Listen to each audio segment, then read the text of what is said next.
Seorang gadis sedang tidur, tiba-tiba merasa kedinginan. Selimutnya kenapa hilang? Dia agak bingung. Lalu detik berikutnya, dia ditarik kembali ke ranjang dengan kasar. Ternyata ayahnya melihat tubuh anaknya. Ayahnya berkata dengan nafas yang berat, "Kamu sudah tumbuh begini besar ya?" Gadis yang banyak membaca buku dan menonton film itu tadinya berpikir akan terjadi sesuatu. Sayangnya si ayah ternyata langsung pergi begitu saja. Dan keesokan paginya, ayahnya tidak ingat sama sekali kemarin telah melakukan apa. Sebenarnya bukan hanya ayahnya saja, bahkan ibunya juga mulai jadi tidak normal di meja makan, hanya karena anak bungsunya berkata, sayurnya terlalu asin. Melihat suasana hati ibunya yang tiba-tiba berubah, si anak bungsu kaget sampai menangis keras-keras, yang lebih membuat orang merinding lagi. Waktu ayahnya pulang kerja di malam harinya, bertanya kepada istrinya, tadi pagi kenapa?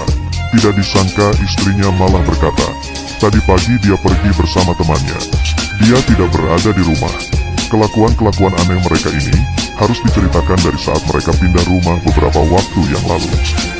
Si ayah bernama Ganggu, si ibu bernama Miungjo. Keluarga mereka mempunyai 2 orang anak perempuan dan seorang anak laki-laki. Dan alasan mereka pindah rumah karena adik dari Ganggu yang bernama Jongsu waktu mengusir iblis. Si iblis menggunakan suara si anak gadis untuk memanggil ibunya, menyebabkan upacara pengusiran iblisnya terganggu.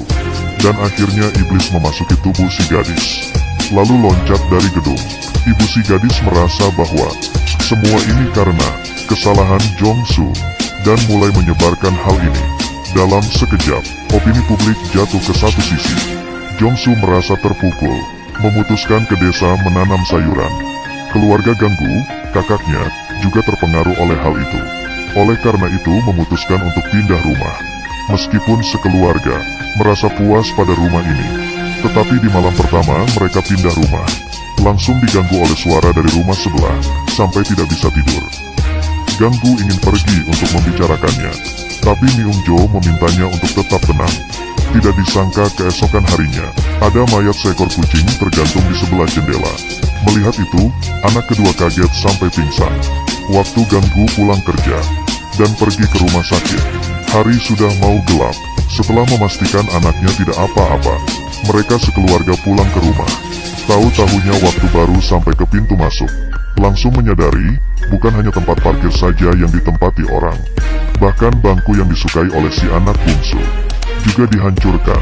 Ganggu tidak bisa menahan kemarahannya lagi.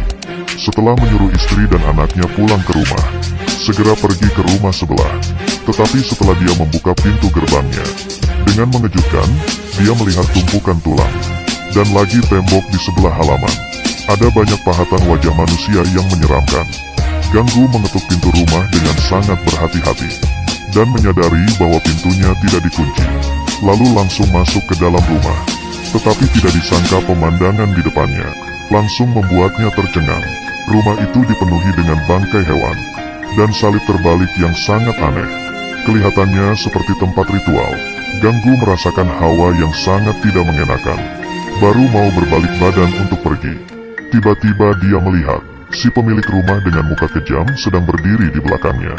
Membuatnya kaget, sampai langsung pergi tanpa mengatakan apapun. Malam hari tiba, masih tetap terdengar suara yang mengganggu dari rumah sebelah, sampai membuat sekeluarga tidak bisa tidur. Ganggu yang sudah tidak tahan, memilih untuk lapor polisi. Setelah polisi sampai, lelaki di rumah sebelah menjadi sangat sopan. Polisi memutuskan untuk memeriksa rumahnya. Ganggu juga ikut masuk, tapi rumah yang tadinya mengerikan, tidak disangka berubah bentuknya. Polisi yang tidak menemukan apapun, menganggap ini hanya pertengkaran antar tetangga. Menasehati mereka, kemudian pergi.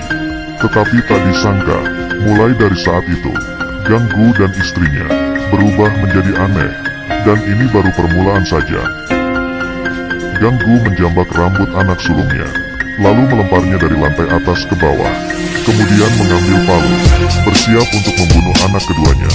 Tidak disangka anak sulungnya tiba-tiba bangun. Oleh karena itu dia memutuskan untuk membunuhnya terlebih dahulu. Di saat darurat, demi melindungi kakaknya, si anak kedua memukul muka ayahnya dengan teflon. Ternyata tidak ada gunanya, di saat kakak beradik ini hampir kehilangan nyawanya. Secara tak terduga, terdengar suara ganggu dari lantai bawah. Detik berikutnya, ganggu yang di lantai atas langsung berbalik dan pergi. Melihat kakak beradik ini ketakutan, dan ada lubang besar di pintu. Ganggu yang baru datang dari bawah, mengira mereka berdua berkelahi. Saat dia sedang bertanya apa yang terjadi, istrinya malah mengambil palu, dan diam-diam muncul di belakang Ganggu. Melihat istrinya yang kelihatan aneh itu, mencoba berbicara dengannya. Siapa yang menyangka Mi Jo mengangkat palu, lalu memukul dengan kejamnya. Untungnya Ganggu menghindar tepat waktu, jadi hanya merusak kaca jendela saja. Lalu Mi Jo melihat anaknya dengan pandangan yang kejam. Ganggu buru-buru melindunginya dengan tubuhnya. Lalu detik selanjutnya, tangannya dipukul sampai terluka. Di saat darurat, Mi Jo tiba-tiba berhenti, lalu berbalik masuk ke kamar, dan kakinya menginjak kaca. Tetapi dia tak bereaksi sama sekali. Tetapi hal lebih membuat merinding adalah, muncul lagi seorang Mi Jo yang normal. Melihat segala yang di depannya, dia sama sekali tidak tahu apa yang telah terjadi. Ganggu yang kebingungan, membuka dengan pelan-pelan pintu kamar yang tadi dimasuki oleh Mi Jo. Tetapi di dalam selain sebuah palu, tidak ada siapapun. Dia saat ini, sepertinya mengerti sesuatu. Ganggu menelepon Jongsu, meminta bantuannya, tetapi Jongsu telah memutuskan pergi ke negara lain untuk melanjutkan menjadi pengusir iblis. Ganggu mengerti hati adiknya trauma, jadi tidak memaksa lagi. Tetapi Mi Jo tidak tahan. Dia berkata, jika Jongsu tidak membantu, dia akan membawa anak-anaknya dan pergi pindah rumah. Ganggu langsung mengalami dilema. Sebenarnya hati Jongsu juga tersiksa. Dia setiap hari bermimpi si gadis yang lompat dari gedung, meminta dia untuk menolongnya. Alhasil, tak ada yang dapat dilakukannya.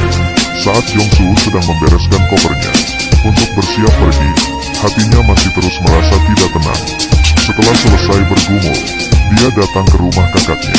Setelah mendengar proses dari masalahnya, pertama-tama Jongsu meminta semua orang berkumpul bersama. Lalu waktu tiba malam hari, dia pergi sendiri ke rumah sebelah. Tapi baru sampai di pintu masuk, angin besar langsung bertiup. Pintunya terbuka sendiri. Jongsu berjalan melewati halaman yang sunyi, tiba ke dalam rumah.